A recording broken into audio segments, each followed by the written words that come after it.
Americans. Congresswoman Jasmine Crockett and Robert De Niro collide in a brutal clash over who truly represents justice in America. The woman who lived it or the man who performed it. De Niro calls her a pawn. She fires back with a 2016 letter he once wrote praising her courage, and then exposes his silence during three of New York's most infamous police killings. In just 3 minutes, she flips the stage from his spotlight to her courtroom. And by the time she's done, he's left speechless, unplugging his mic. Why does Robert De Niro only speak up when it's safe and go silent when it matters most? Stay with us. This is a story worth every second of your time. The studio pulsed with electricity. It was 8 p.m. on the dot, prime time, and every major cable network had eyes glued to this feed. Floor lights blasted down on a pristine glass table set at center stage. Behind it sat two names that could not have been more different or more explosive. On the left, Robert De Niro, dressed in sleek gray, a Hollywood icon with decades of fame and a reputation for thundering anti-establishment rants that drew standing ovations. On the right, Congresswoman Jasmine Crockett, a rising force in the House, known for tearing into hypocrisy with surgical precision, a sharp mind wrapped in relentless fire. The host introduced the theme, Artists, Politics, and Who Truly Stands for Justice.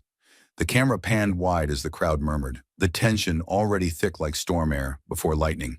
De Niro cracked a half smile as if this was just another monologue to win. Jasmine didn't move. Her stillness was its own threat. The host leaned forward, voice practiced, but eyes alert. Tonight we ask, who really speaks for justice in America? Is it our elected leaders, shaped by policy and consequence? Or the artists who use their platforms to stir conscience and action? Jasmine didn't break eye contact with the host. Robert's fingers drummed lightly on the table, clearly ready to pounce. The imbalance was obvious. De Niro was adored by millions, protected by celebrity. Jasmine was scrutinized, judged. Every syllable she spoke would be dissected. The crowd leaned toward Robert instinctively, their familiarity with him a cushion.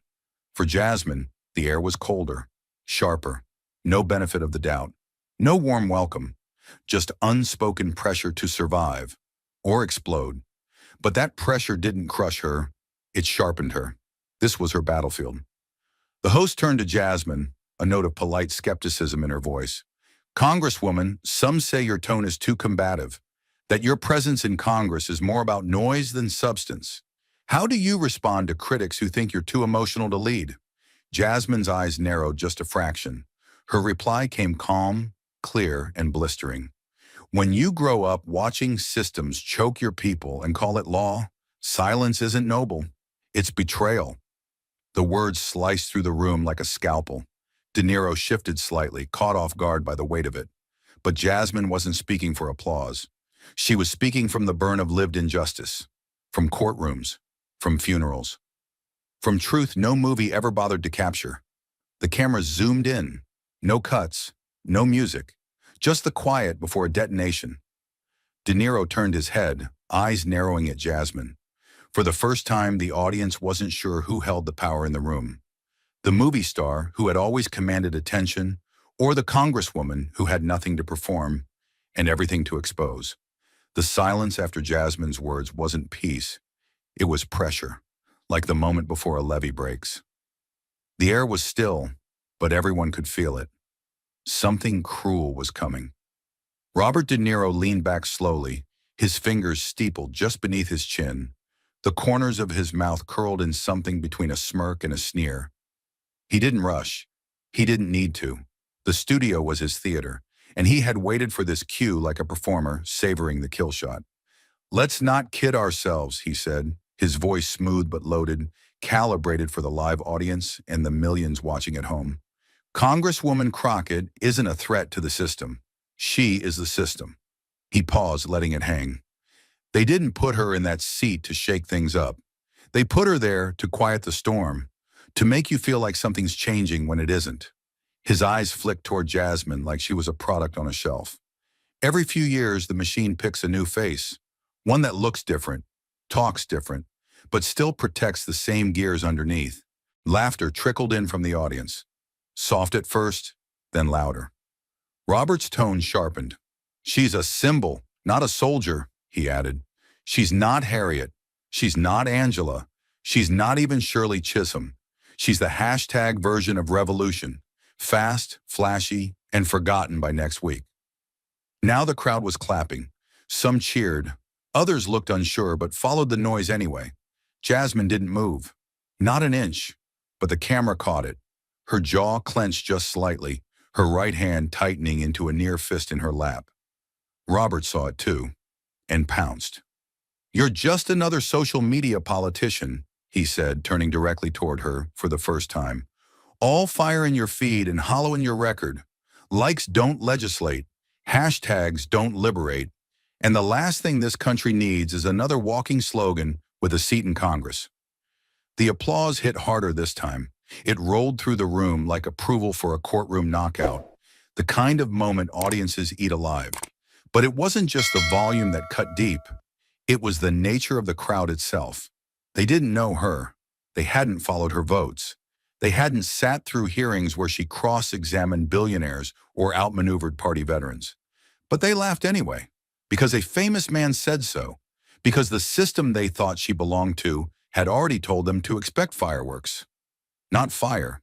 Jasmine, in that moment, was alone in a room full of noise. Alone not because she lacked allies, but because the truth always walks in quietly while arrogance takes the mic. Behind her calm, there was a storm building. Not of anger, but of precision. She had been underestimated before. She had been talked over in chambers, brushed aside in law firms, questioned in courtrooms, and now dismissed on national television like a mascot dressed up as a lawmaker. Robert had spoken like he was unraveling her, but all he had done was light a fuse. Jasmine hadn't flinched because she was already counting the seconds before it would all collapse. And she knew he had just given her everything she needed. The applause that followed Robert's attack was still echoing when the camera cut back to Jasmine. But instead of embarrassment, the lens caught something far more dangerous, a woman sharpening her silence into a blade. Jasmine didn't respond. Not with words, not yet. She sat perfectly still, shoulders square, her head tilted slightly like she was listening to a sound only she could hear. Her eyes remained locked forward, not at the host, not at the audience, not even at Robert, but somewhere deeper, as if she were watching a reel of every room where someone like him had tried to reduce someone like her to a symbol. Her smile was faint, almost imperceptible, but it wasn't soft. It was the kind of smile that came from knowing something the other person didn't. The studio lights caught the edge of her cheek, casting a quiet shadow beneath her jawline. A stillness so composed, so disciplined, it radiated power more than any shouting ever could. The crowd didn't know how to interpret it. The ones who had clapped for Robert were now unsure if they'd won anything at all. The energy shifted, slowly, quietly, like the first vibration before an earthquake. The host, sensing the unease, tried to redirect. Her voice was tight, artificially upbeat. "Let's turn the conversation towards solutions," she offered. "Congresswoman Crockett, what's your stance on justice reform in this moment of national reflection?" But no one was listening to her. Not really. The studio had already turned into a different kind of stage. Not one of debate, but of calculation. And Jasmine was the only one in the room who knew what scene came next.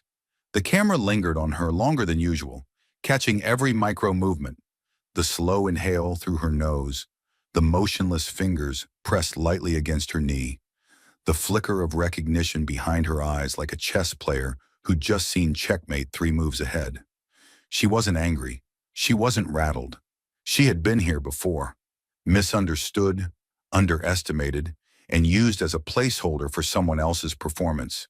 But this time, she wasn't going to let the moment pass. She wasn't here to play defense. She was here to expose the stage itself, and everyone watching would soon realize it. She didn't raise her voice. She didn't flinch. But when Jasmine finally leaned forward, eyes locked on Robert like a scalpel on skin, the entire room went still. Not because she was angry, but because she had facts sharper than any insult. "I've listened to you take your swings," Jasmine said, her tone calm, not condescending, not shaken, just calibrated. "And it's interesting how bold you've become in this moment. Loud, certain, condemning. Her hands rested lightly on the table, her posture unshaken. You call Trump inhumane for what he did at the border, and I'm not here to defend that. What happened was brutal. What happened was real. But here's something you conveniently leave out. Those heartbreaking photos of kids in cages. They weren't taken under Trump. They were taken in 2014, when Barack Obama was president. The crowd stopped breathing. Her voice didn't rise, but the weight behind it did. And you, Robert, you weren't angry then. You weren't calling anyone a fascist when it was your guy behind the curtain. You weren't screaming at the cameras when 3 million people were deported under Obama, more than any president in modern U.S. history. She let it sit. The silence wasn't empty. It was cracked with realization. Jasmine's tone deepened, but never lost its composure. You toasted him at award shows. You smiled wide in photo ops. You called him a gentleman, a symbol of hope. Her gaze didn't blink, didn't soften. Hope for who? She asked, her voice now sharpened to a whisper the room had to lean in to hear. Because where I come from, mothers were crying themselves to sleep while ICE pounded on their doors.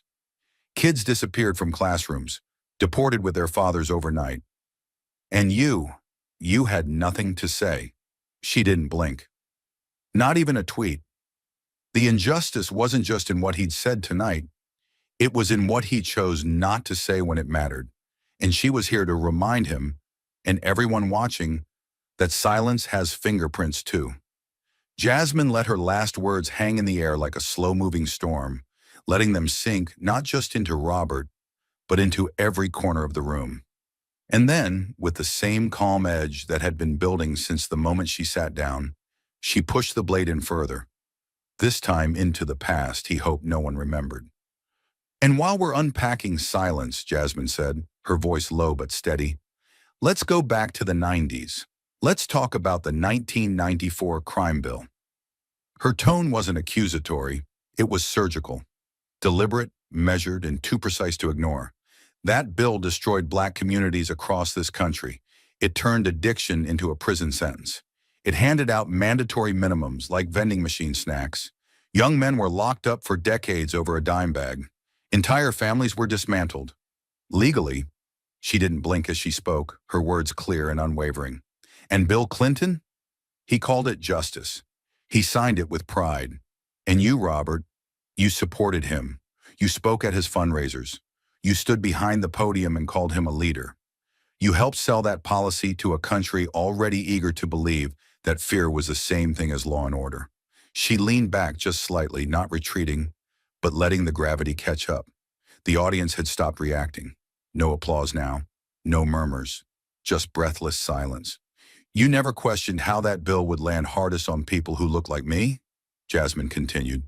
You never asked what would happen when those communities, already redlined, underfunded, overpoliced, were handed over to a system that called punishment progress.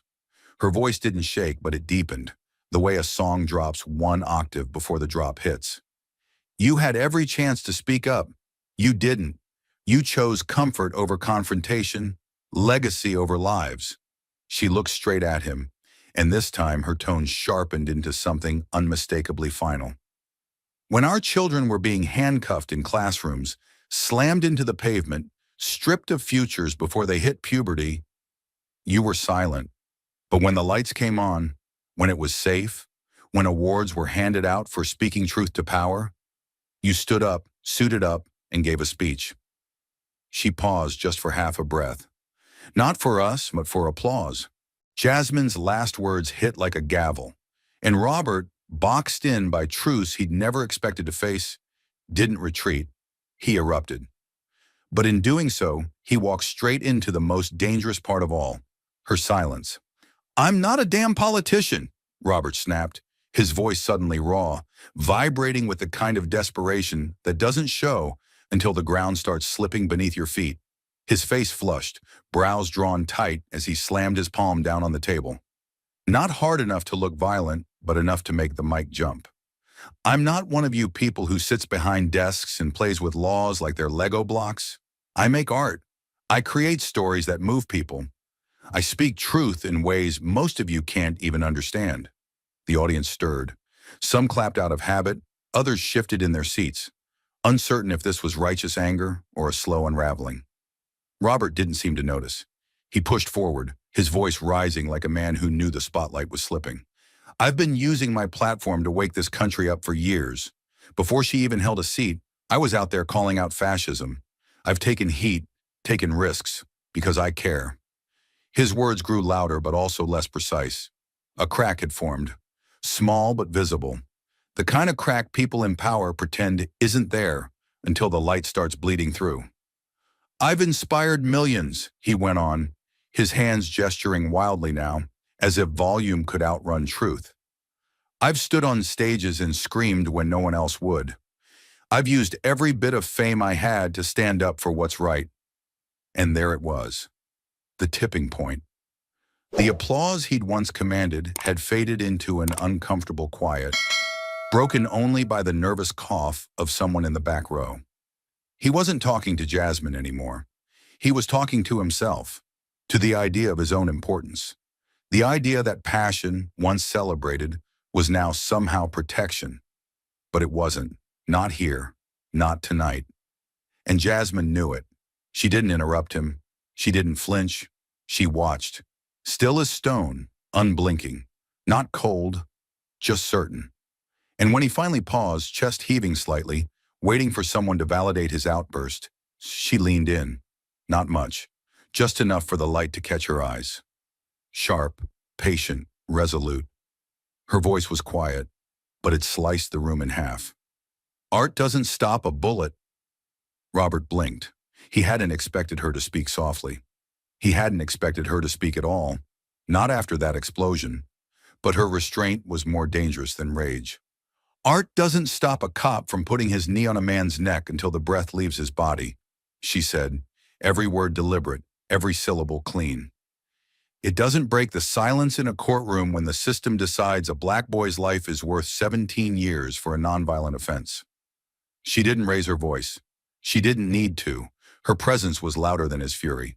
It doesn't hold a mother's hand in the hallway outside a courtroom after she's just watched her child get swallowed by a system she never had a chance to fight.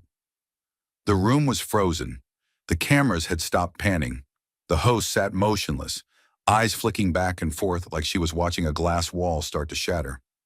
Jasmine continued, her voice steadier now. Steel wrapped in velvet.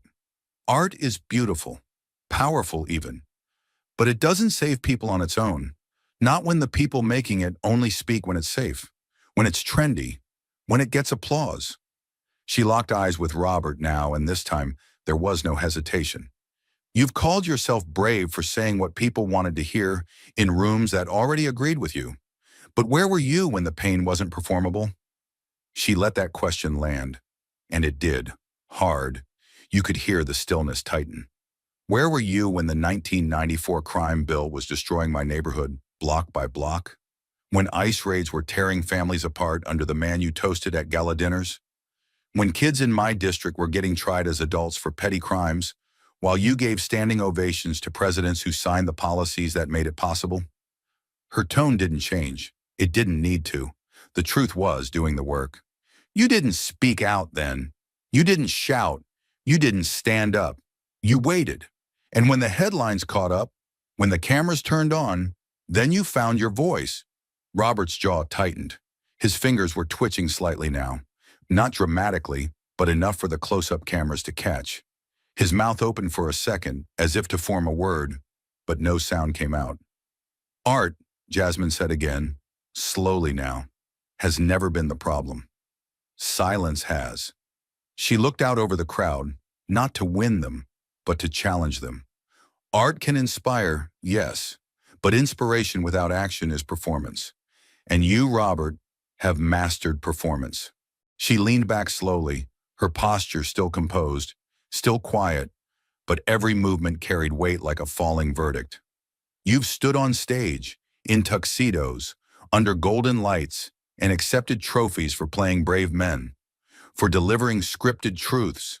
But this, she tapped the desk in front of her gently, this isn't a movie.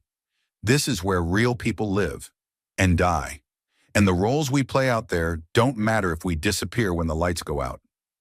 The studio was dead silent. Not quiet, silent. A silence that vibrated with pressure, that tasted like something had just shifted, and no one could name it yet. The silence of an audience realizing they'd clapped too soon. Of producers behind the glass whispering into headsets without blinking. Of a man once armored in fame now finding himself exposed not by an attack, but by a mirror. Robert didn't move. Not yet. Not even to look away. And Jasmine didn't wait for applause. Because this wasn't a monologue, it was a reckoning. The silence that followed wasn't stillness. It was recoil, like the breath a crowd takes just before they realize the story they believed in is about to break. Jasmine saw it, and she didn't wait. She made it hurt.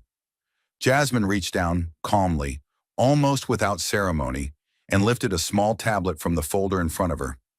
No dramatic gesture, no raised voice, just a deliberate motion, controlled, focused, like a prosecutor placing the final piece of evidence on the table. "Let's rewind a little," she said, voice steady, "because I think the people watching tonight deserve to see the full picture of who they're listening to."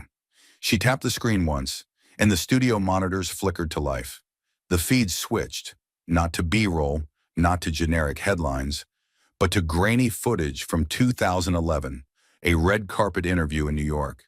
The background buzzed with flashes, reporters' voices, and the drone of cameras. But the audio was clear.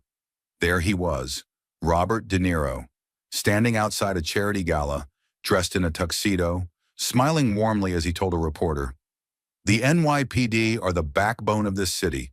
I know a lot of great officers. They do a hard job, and most of them do it right." The clip ended. No music, no narration. Just the image of him, on record, defending the very institution that would become the center of a national outrage just 3 years later. Jasmine didn't look at him right away. She let the crowd absorb it, let the timeline lock into place. "That was 2011, she said quietly, eyes on the audience. 3 years before a man named Eric Garner was choked to death by one of those officers he said were doing it right." The room shifted. People sat straighter, some exchanging glances. 3 years before the country watched a cell phone video of a man being killed on a sidewalk, in broad daylight, for selling loose cigarettes. Her voice didn't shake, but it began to deepen, each word heavier than the last. "Garner said, 'I can't breathe,' 11 times. He begged for his life. And the NYPD didn't stop. They didn't help. They didn't answer. They crushed him." Now she turned her eyes to Robert. Her gaze didn't burn. It pierced. "And where were you, Robert?" she asked, voice still low, still composed. "Where was your righteous anger? Your powerful voice?" She leaned forward slightly. "Because I looked. We all did. You didn't tweet. You didn't march. You didn't even whisper." Her jaw tightened just enough to show she wasn't speaking from theory. She was speaking from memory. You had the eyes of the world. You had the mic, and you stayed silent. The audience had stopped reacting entirely, not even a cough, just the slow, collective realization that the man they'd come to cheer wasn't who they thought he was, not in full. Jasmine didn't pause to let them off the hook. She pressed in. "You praised them in 2011. You called them heroes. You called them the backbone of the city. But when they wrapped their arms around Eric Garner's neck and took the air from his lungs, you had nothing to say." Her voice cracked just slightly, not with weakness, but with precision. The crack made it human, made it real. "And now you stand here, tonight, calling me a puppet?" Her hands unfolded, palms open in front of her. "You talk about justice like it's something you invented in a sound booth, like it's a performance you perfected over decades. But I didn't rehearse this." She tapped her chest. "I live it." She let the moment breathe, but only for a second. "You don't get to be silent when it's dangerous, and loud when it's safe," she said, locking eyes with him again. "You don't get to compliment the machine, then pretend you've been smashing it all along. That's not bravery. That's branding." Robert didn't respond. His lips were parted, but no sound came out. Not yet.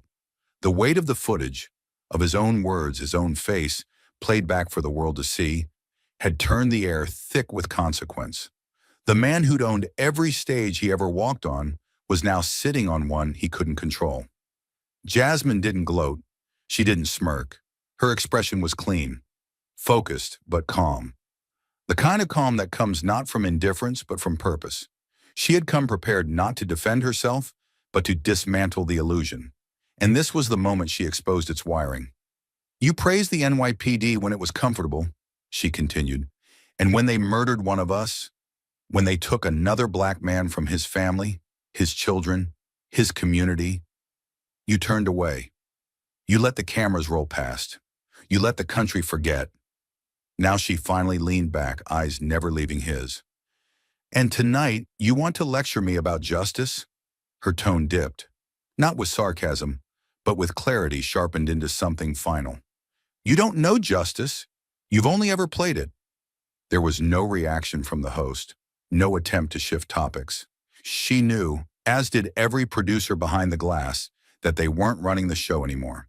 Jasmine had taken command without ever raising her voice, without screaming, without rage. Just truth, layered over receipts, delivered with the weight of someone who had waited her whole life to speak in a room this loud. The screen behind them went black again.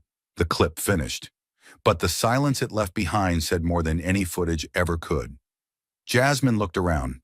Not for applause, not for validation, but because she wanted the people watching to feel it, to sit with it, to question the stories they'd believed, the heroes they'd handed the mic to, the people they'd dismissed as too loud when they were simply telling the truth before it was fashionable. She turned back to Robert one last time. Her voice dropped just above a whisper. You had the world's attention, and you used it to say nothing. The silence after the footage felt like the eye of a storm, calm, but only because everything that could be shaken had already started to crack. And just when it seemed Jasmine had fired her final shot, she reached for something that didn't explode. It exposed. She opened a narrow leather folder, quiet as breath, and pulled from it a single folded sheet of ivory paper. Not a prop, not a graphic, not a headline. A letter. Handwritten, neat, worn at the edges. She held it up between two fingers, letting the camera catch it. No theatrics, no over-explanation. Just the undeniable power of the real. There's something I've held on to, Jasmine said, her voice steady, but now touched with something different. Not pain, not anger, but memory. I didn't expect to bring this out tonight, but since we're talking about performance, about who's real and who's playing parts, maybe it's time everyone saw this too. She unfolded it slowly, carefully. The audience leaned forward instinctively, like watching a courtroom exhibit being entered into evidence. Her fingers smoothed the creases, her eyes scanning the words, not to remind herself, but to place herself back in that moment. 2016. This is a letter, she said, her voice lowering slightly. From Mr. De Niro, dated June 22nd, 2016. Hand signed, no publicist, no PR team, just a man who had just watched a congressional hearing. She looked at him now, her eyes no longer defiant, just deeply, unmistakably clear. The hearing where I sat for 6 hours under hostile questioning about police reform. The hearing where I was mocked, cut off, talked down to, and told I didn't belong in the room. Not because of what I said, but because of who I was. She glanced at the letter, then began to read, every word precise. I watched your testimony today with awe. The way you held your ground, the way you refused to be shaken. It was powerful. I don't know if I would have had your strength.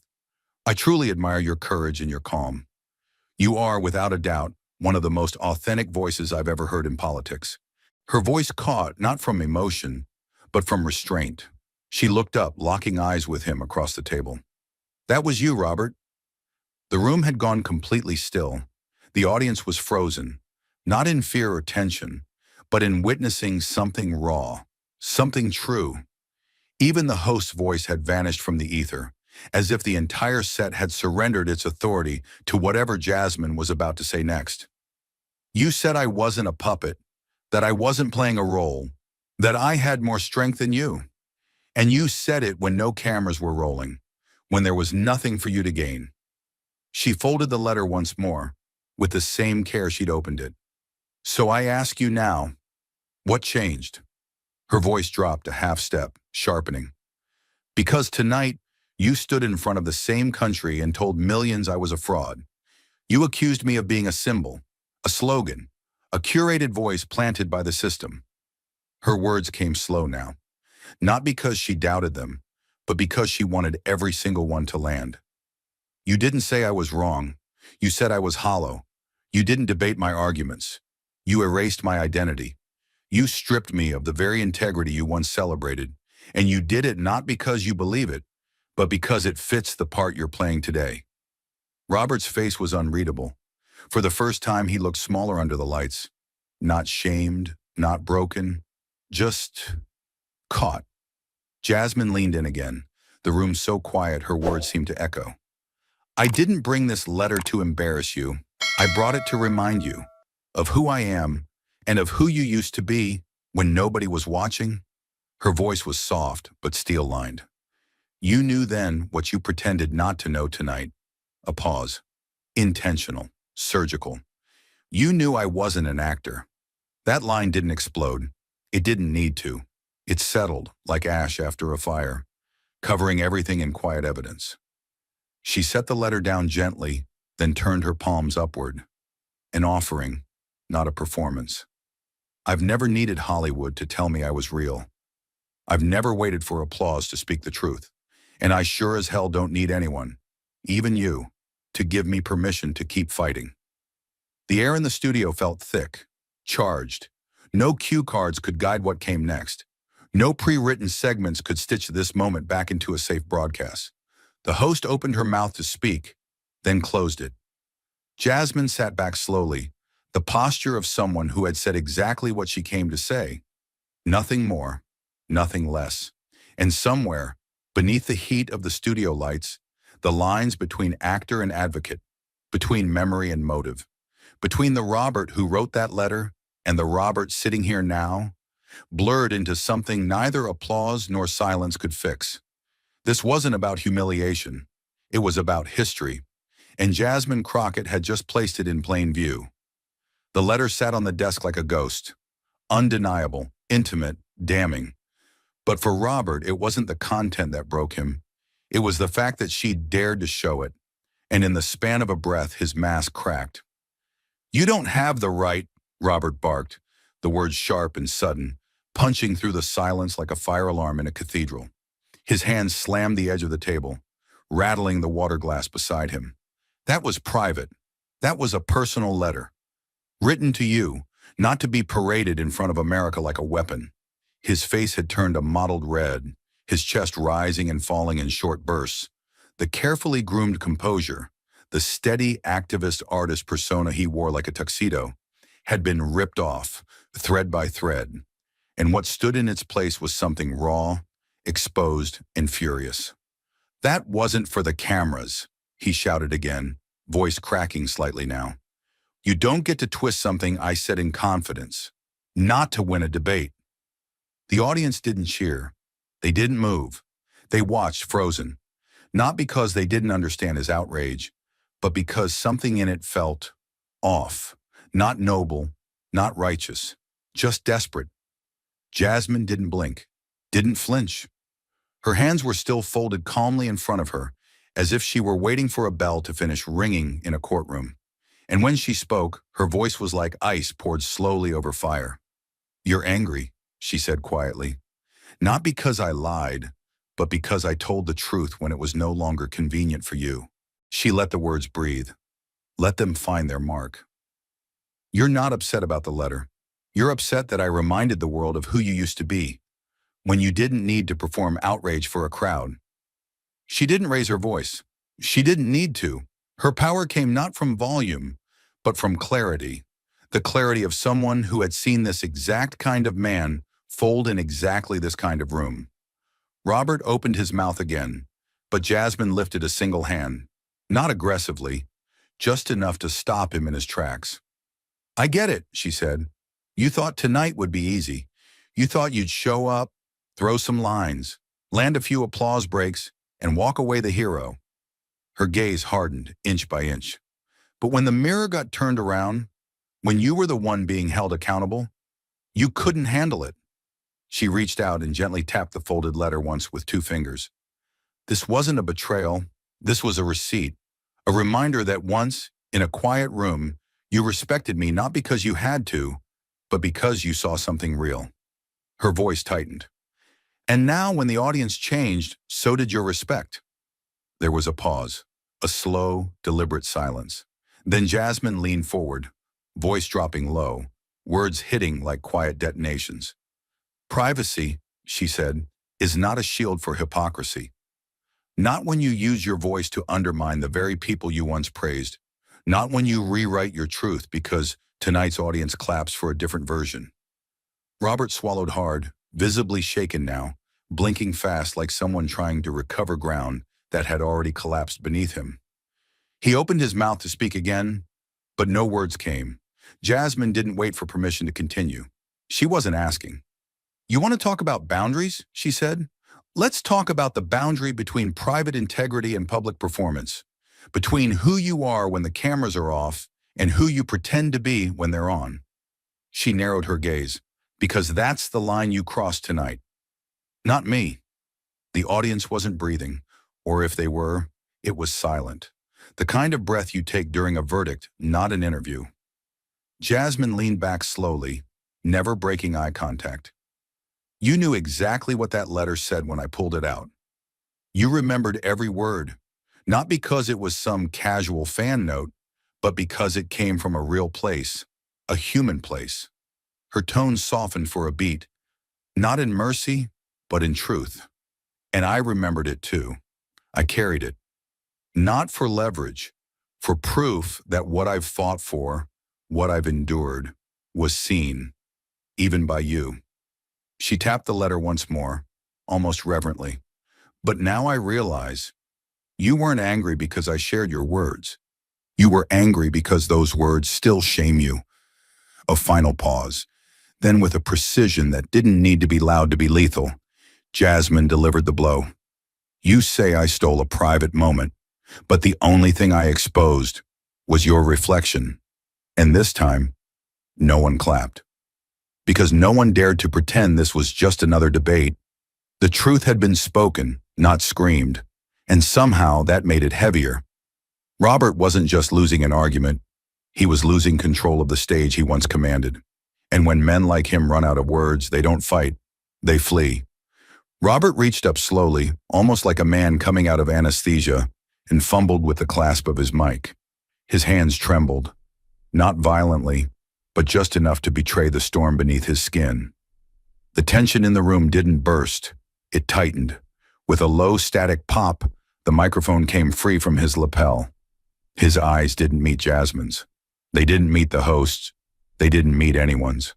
They wandered, up, then down, then toward the floor, like he was looking for a way out that didn't involve walking. But there was no side door, no script to return to. Just silence, and shame, and the sharp memory of every applause he'd ever mistaken for conviction. He stood slowly, shoulders heavy, breath shallow. And the room, once primed to cheer his every word, now watched with something closer to disbelief. Not at what Jasmine had said, but at how completely he had unraveled under the weight of it. No one clapped. Not one hand moved. Even the lights above seemed frozen, unsure whether to soften or glare. The host, visibly panicked behind her trained smile, leaned forward, gripping her cue cards like a life raft. "We're going to take a short break," she said, her voice wobbling at the edges. "Just a few moments to regroup and we'll return shortly with—" "No," Jasmine said, not shouted, not snapped, just spoken, clean, precise, immovable. The host turned to her, startled, as did the cameras, which instantly adjusted their framing as if they too sensed where the center of gravity now lived. Jasmine sat perfectly still, her posture relaxed but grounded, eyes locked forward with the calm of someone who had been through far worse storms than a celebrity's tantrum. She let the pause stretch, just long enough for her next words to become the only thing the audience would remember. "There's no need for a break," she said. "The truth doesn't need a commercial." The sentence hit like a depth charge. Quiet, controlled, devastating. Someone in the second row exhaled audibly, the kind of breath that escapes when the body forgets how long it's been holding everything in. Robert hadn't left yet. He was still standing there, mic in hand, face unreadable. But his eyes were hollow, not from guilt, not even from anger, from exposure. He had shown up with his image. Jasmine had brought the evidence. And the difference between the two had just rewritten the atmosphere of the entire studio. The host tried to recover, flipping her cards like they might offer rescue. Perhaps just a minute to reset, she began again, weaker this time. But Jasmine turned her head toward her. Not harshly, not dismissively, just directly. If we pause now, she said, we tell the world that accountability is too much for prime time. That honesty is something we need to cushion. That power should always be given space to retreat when challenged. She turned slightly, just enough for the cameras to capture her face in full. But some of us don't get commercial breaks. Some of us don't get to walk away when things get uncomfortable. Her voice remained calm, but the firmness behind it hardened like steel. I've spent my life being told to wait, to quiet down, to make space for others to feel safe before I speak. She looked toward the studio audience, not seeking their agreement, demanding their reflection. But justice doesn't come with a 5-minute intermission, and dignity isn't something you hold until the next cue card. Robert still hadn't moved. His hands had lowered to his sides now, the mic dangling like a broken necklace. His mouth was slightly open, as if still searching for a line that might save face. But there was nothing left in the script that could rescue this moment, because this wasn't theater anymore. This was reckoning.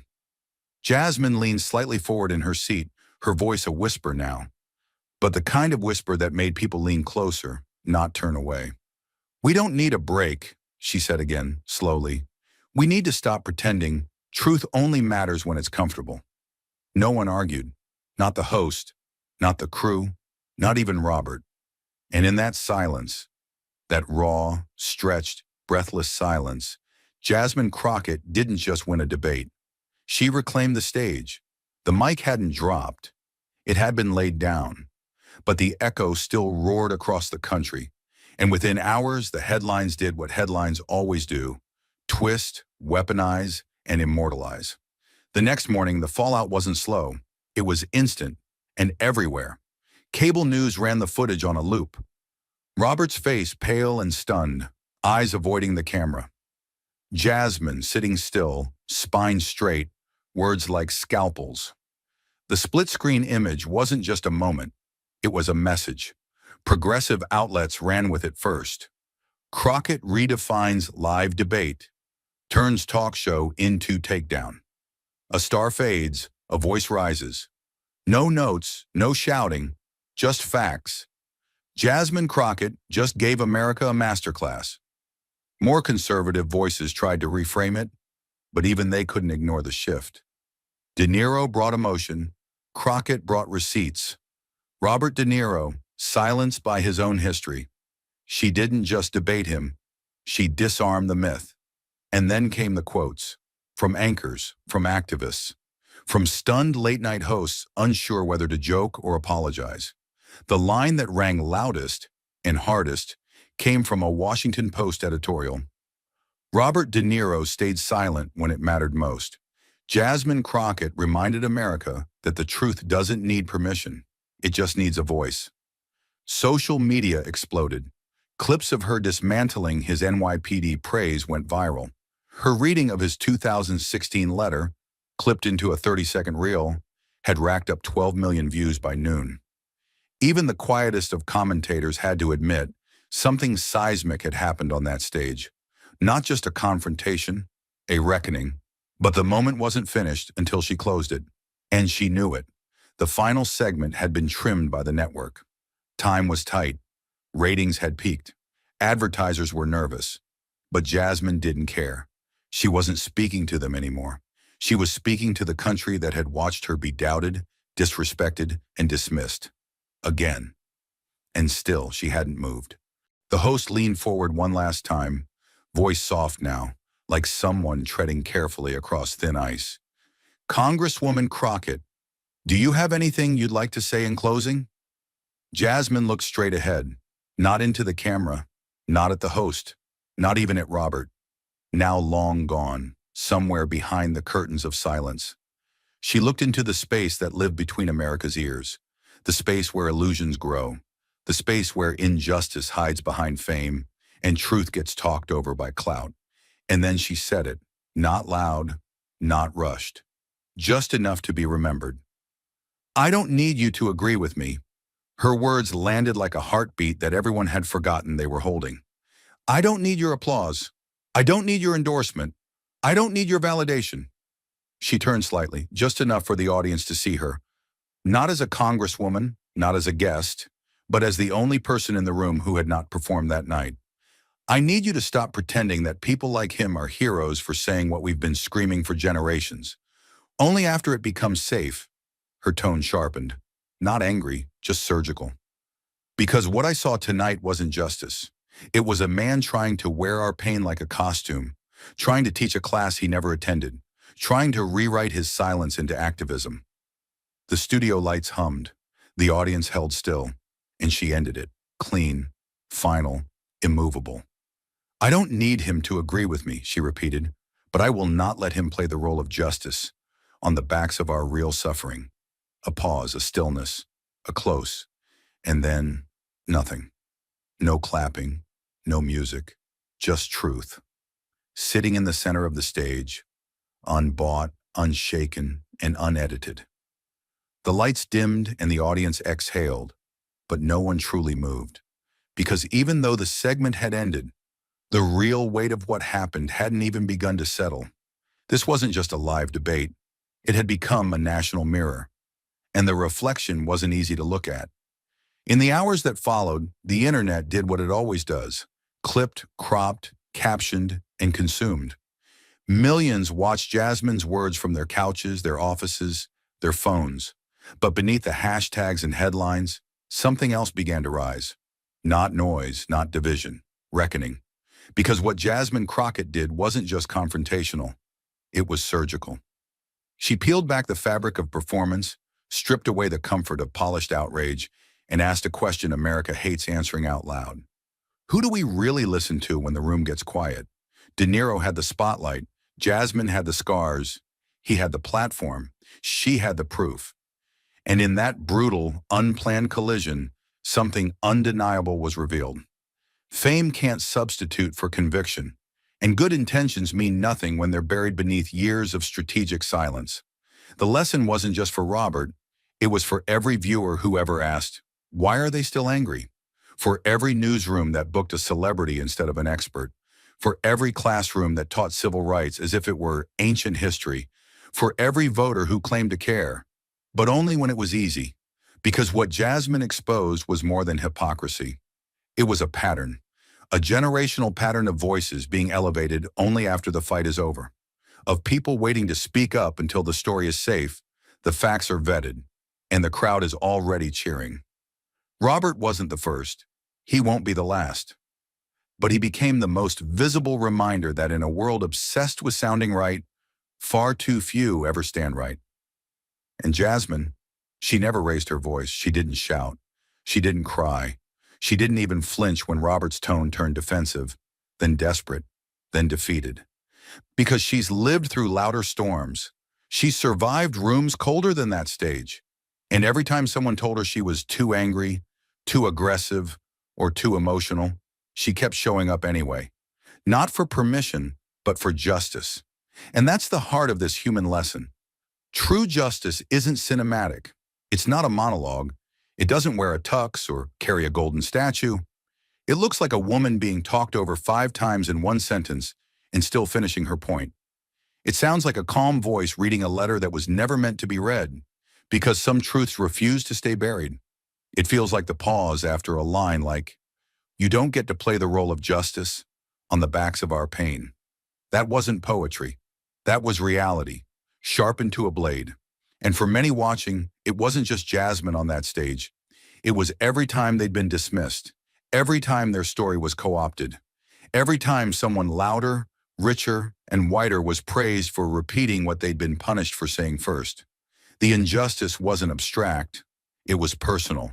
And Jasmine held it, not with vengeance, but with grace. She didn't need Robert to fall apart. She needed America to wake up, to remember that the civil rights movement wasn't made by celebrities, that the people who changed history were often never interviewed, that the most powerful words ever spoken in this country came from porches, pulpits, prison cells, not press junkets. And that maybe, just maybe, we've been listening to the wrong people for far too long. Because here's the truth. You don't need to be famous to matter. You don't need to be polished to speak truth. And you definitely don't need a script to hold someone accountable. Jasmine Crockett reminded America that you don't have to look like power to own the room. She did it with memory, with receipts, with composure that didn't just hold, it commanded.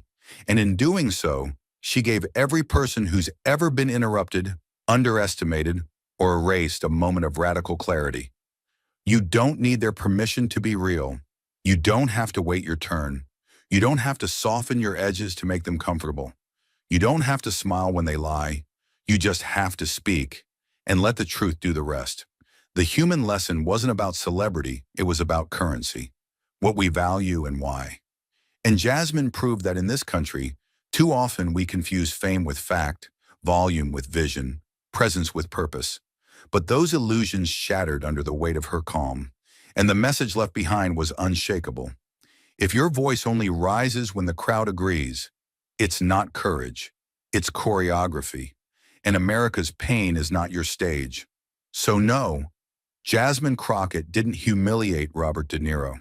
She held up a mirror and asked him, and us, a question we don't ask enough.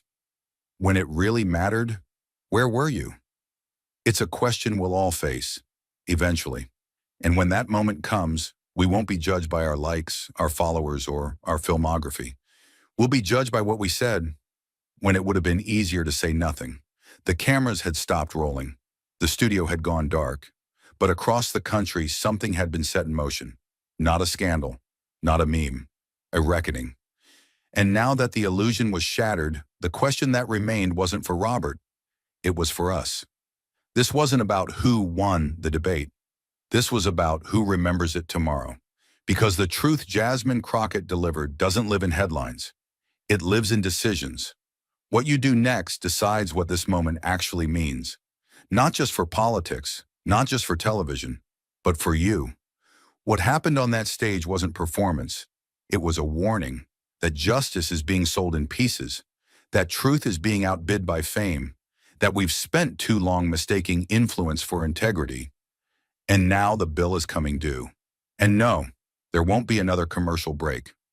Jasmine didn't rise from struggle so we could retweet and forget. She didn't drag her history into the light so we could watch from the comfort of apathy.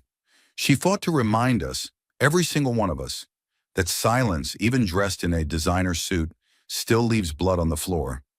So if your heart was pounding as she spoke, good. If your stomach twisted when Robert looked away, good. That discomfort is the beginning of awakening. Don't numb it. Don't dismiss this as just politics. Don't wait for someone else to say what you already know. If you felt something, do something. Because you don't need a title to make change. You don't need to be invited to the table to flip it over. You don't need permission from power to speak like you matter. You just need one thing, the refusal to accept what you know is wrong. It starts in your house, in your community, at your school board. It starts with who you vote for, who you hold accountable, who you stop excusing just because they share your party or your playlist. It starts with asking, whose voices am I ignoring? Just because they're not famous? Whose suffering am I applauding? Only when a celebrity repeats it with a script. We've been raised to listen to voices that sound polished. We've been trained to trust the people who smile at cameras, not the ones who yell into them. But Jasmine flipped that logic on its head. She didn't come dressed as a savior. She came armed with memory, with proof, with the names and faces of those America forgets until a tragedy goes viral. And she dared to say, your applause doesn't heal our wounds. Action does. So here's what action looks like. Show up, not just online, In person, in town halls, in courtrooms, in protest lines and petition booths. When your school whitewashes history, speak up. When your favorite artist ignores injustice, call it out. When your family jokes about politics, educate, don't escape. Stop treating allyship like a fashion statement. Stop assuming your timeline is enough. And for God's sake, stop waiting until the perfect moment. There is no perfect moment. There's only this one. And whether you act or not, injustice keeps moving. If you don't speak, it wins. If you don't interrupt, it gets comfortable. If you stay seated, it grows teeth and bites the people you claim to love. Jasmine Crockett didn't expose Robert De Niro to destroy him. She exposed him to show us what happens when we confuse visibility for virtue, when we let people hide behind good intentions and old headlines, when we allow actors to take credit for activism they never lived. The real leaders? They're already bleeding, already marching, already buried in court transcripts and community trauma. They don't need your likes. They need your backbone. Because the truth doesn't survive on its own. It survives when people are brave enough to carry it, to speak it when the room grows cold, to repeat it when the crowd looks away. If Jasmine could hold her ground on that stage, with the nation watching, you can hold yours in a classroom, in a board meeting, in your kitchen. If she could face decades of gaslighting with a calm voice and steady hands, then you can face your neighbor, your boss, your silence. And if you don't, then the lie wins. Then history repeats. Then children grow up thinking justice is a costume you wear at award shows, instead of a fight you choose every single day. So what will you do? Will you go back to scrolling? To pretending this was just entertainment? To laughing off the truth because the volume dropped and the host smiled? Or will you remember? Remember that real change starts in moments like this. Messy, awkward, unscripted, and absolutely necessary, because power never surrenders itself. It has to be confronted, interrupted, dismantled. And you're not too small to do it. You're not too poor, not too busy, not too quiet, not too late. You just have to decide to believe that your voice, shaky or strong, can shift something, that your vote, local or national, can block something, that your stance, lonely or loud, can change something. And when the next Jasmine walks into a room full of cameras and knives, you'll have already cleared a path. You'll be the one who said, I didn't wait for justice to trend. I made it move. So rise, not for her, with her, and never again behind her. Because the fight doesn't belong to the famous, it belongs to the fearless. And now, it belongs to you. You've heard the call. You've seen the truth. But even now, after the lights, the fire, the fallout, there's one thing left that no one on that stage said out loud. Not because they forgot, but because it was too sacred to say until the end. The most radical act of all is to believe your voice matters. In a world trained to dismiss you, to flatten your story into background noise, to shrink your anger into overreaction, there is no braver sentence than, I will not be silent. That's what Jasmine Crockett carried into that studio. Not a campaign, not a brand, a promise. One carved out by generations of people who weren't invited to the table, so they built their own.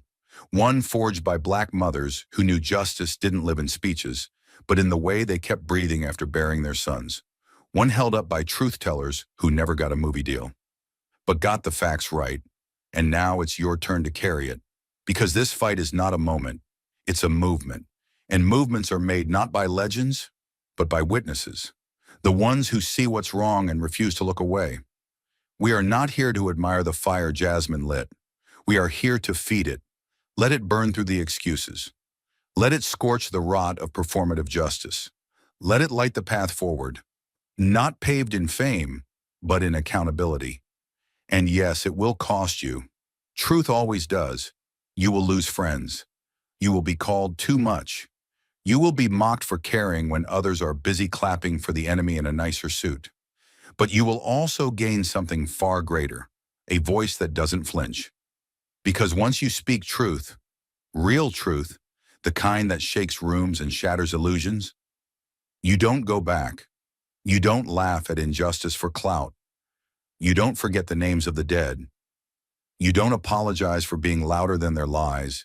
And suddenly you become dangerous, not to people, but to power. Because power fears the unpolished, the unsilenced, the people who don't wait to be asked, the people who, like Jasmine, walk into a room rigged against them and rewrite the rules anyway. That is the future this country needs. Not more saviors, not more slogans. More people like you, done with waiting, because silence is no longer neutral. It's the stage upon which injustice performs. Robert De Niro walked off that stage in silence.